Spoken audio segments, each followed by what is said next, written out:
Okay, so When I was in my senior year of high school, let's watch 17 this. years old, all that was on my mind and my friends' minds were girls. There was one girl in particular in my physics class that I was really into. Her name was Tiffany. Some guys called her Crazy Tiff because she was super hot, but also apparently really crazy according to her exes. That's irrelevant to the story Stop though. being blurry, Basically, my best camera. friend CJ managed to get one of Sorry about Tiffany's the friends, Gianna, to come hang out with us at some beach that night, since it was a camera. It's Friday not and the weather was warm. focusing. The best part? My Tiffany agreed to come along. This was it. My big chance with Crazy Tiff. CJ I pulled up wonder to my what. house at 10 o'clock that night. Oh, I is hopped in that Go shotgun, Animate? and then we went to pick up the girls. On our way there, we agreed that our first priority was to get me alone with Tiffany and CJ getting some alone time with Gianna. I was extremely nervous, but when Tiffany and Gianna got in the car, things were actually going pretty smoothly. CJ and I managed to make them laugh a bunch of times. By the time we got Sorry to the about that. beach, I was confident Tiffany and I would vibe really well alone. I don't remember the tiny details of what happened after we stepped out of the car and onto the dunes, but I do remember the beach being completely void of any other people, and CJ somehow managed to go off alone with Gianna into the darkness. Sorry about that After a few stupid minutes, just camera. like we It is planned, not Tiffany and I focusing. took a little walk down to This the is so water and wet blurry. our feet and whatnot. Then we just laid on So the sand and sick of the talked for a while. camera being Things were blurry. going smoothly until Tiffany pointed out to the ocean. "What is that?" she said. I looked to where she was pointing but didn't see anything. I laughed at her apparent illusion and got up to go closer to the water in the hopes of maybe seeing what she saw. My feet touched the cold water, and that's when I was close enough to see it. Let's see what's There was a going on. long, thin object sticking out of the water. What is that I entered a right little there? closer and saw it moved. I jumped out of the water and ran back to Tiffany. What the? "It's a person," I said quietly to her. It was truly bizarre, So that's what the she fact saw. that anyone would be in the freezing cold water at this hour. Tiffany wanted to move because she was uncomfortable, and it seemed like whoever it was just watching her somehow. It just felt like that. So we took a walk further down the beach until we thought we had privacy. We sat back down on the beach with nothing but the sound of the ocean waves and our voices. But Tiffany was once again the one to point out something. What's that "You noise? hear that?" she asked me. I did kind of hear it. It was like a smaller kind of splashing sound, but it stopped as soon as it started. We looked out to the ocean, and I heard Tiffany gasp. The guy was out there again. I was going to go out there and tell him to back off, but Tiffany told me no, let's just go. Where? I was hoping she would. Where I just is wanted it? to look tough in front of her. We got back to the car, and CJ and Gianna weren't back yet. Suddenly, my phone started blowing up with texts, all from CJ. Apparently, he'd been texting me in some kind of panic the whole time we were on the beach, and I guess I didn't have any reception out by the water. He texted me first saying, "Dude, some weird guy is in the water watching us." And then, "Yo, some weird deformed looking guy is stalking us, get to the car now." 5 minutes later, he sent a couple of other texts, basically panicking over being followed by something in the dark. Keywords, something, not someone, something. His second to last text said Oh he was going my. to come look for us and to answer when I got this. His last text was, "We're on our way back to the car, now, get there." He also tried calling me 3 times apparently. I called him back at once and he picked up right away, out Oh of my. breath, not even letting me speak. All he That is asked was so if I was creepy. near the car, and I said yes. He said, "Good, stay right there," and hung up the phone. Less than 30 seconds later, Gianna and CJ came out of the surrounding darkness next to the Jeep. So He sick of explained the. the best he could while trying to catch his breath, that some deformed-looking creature walking on 2 legs was following them. I didn't know whether to laugh at what he said or not. I told him about how we saw someone in the water too. He asked me to describe what it looked like. I kept getting confused by his way of describing the person as if it was a creature. I told him it looked like a really tall, lanky person standing in the water.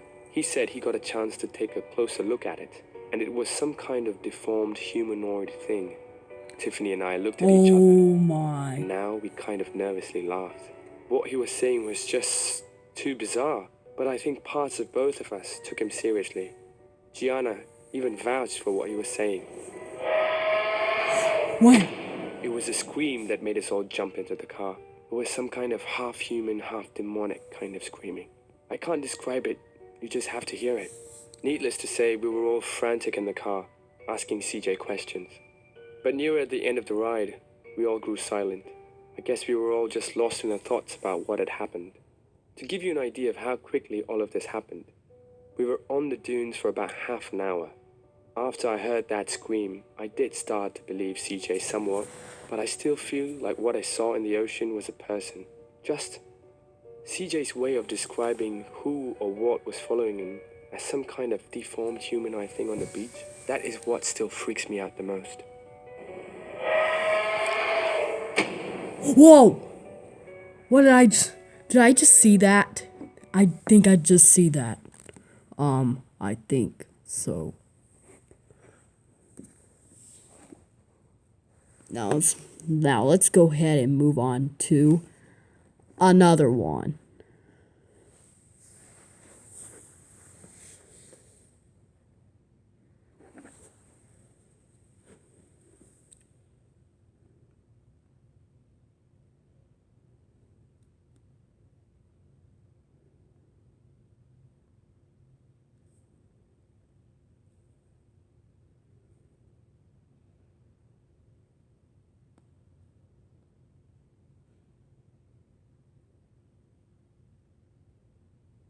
Treat your rear end well with. Sorry about.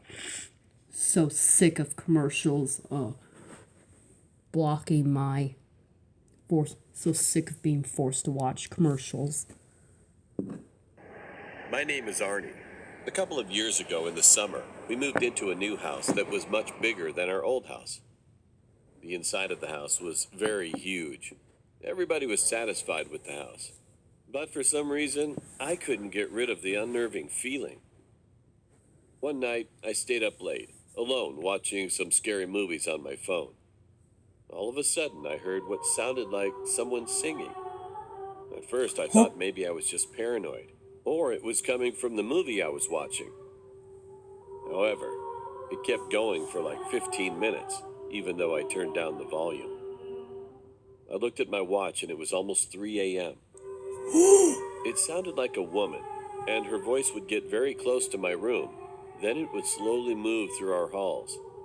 And then, after a few minutes, What the? it vanished. I was creeped out, but I eventually went back to bed because nothing I could do about it. When I woke up in the morning, I asked my mother and sister if they had heard someone singing last night. They just shook their heads, and they even asked me if I was okay. I was puzzled by this. So the next night, I decided to stay up to see if the woman would sing again. Later that night, I was almost falling asleep, but then I heard it again. The time was What is it? exactly 3 a.m. What is it?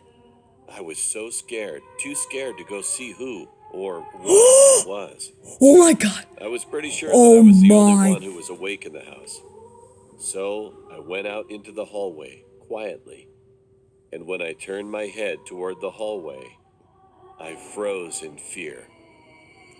There was a woman who I've never Oh seen my. before standing at the end of the long hallway and staring at me with a blank look. She was wearing a white dress, had long, straight black hair, and was singing that same bone-chilling Oh song my that I heard when I Oh. was in my room. Oh, it's, I wanted to run back to my bed, but I couldn't move my legs for some oh reason. no! Then, the woman started slowly moving toward me, Oh no! and what I noticed at that moment Call the cops! still gives Call me the a chill cops! to this day. You need to call the cops. She wasn't walking, but I could say that she was rather hovering a couple inches off the ground. As she was coming closer and closer, I could see that her mouth was almost ripping, and that was the most horrible thing I've ever seen in my life. I eventually passed out, and when I woke up in a panic, it was 3:30 a.m. I looked around the dark hallway, but she wasn't there anymore. Well, we still live in that house, and I've heard that dreaded singing from that woman moving throughout my house about twice a month. I told my friends about it, but no one ever believed me. I just hope that no one else has to experience this terrifying thing.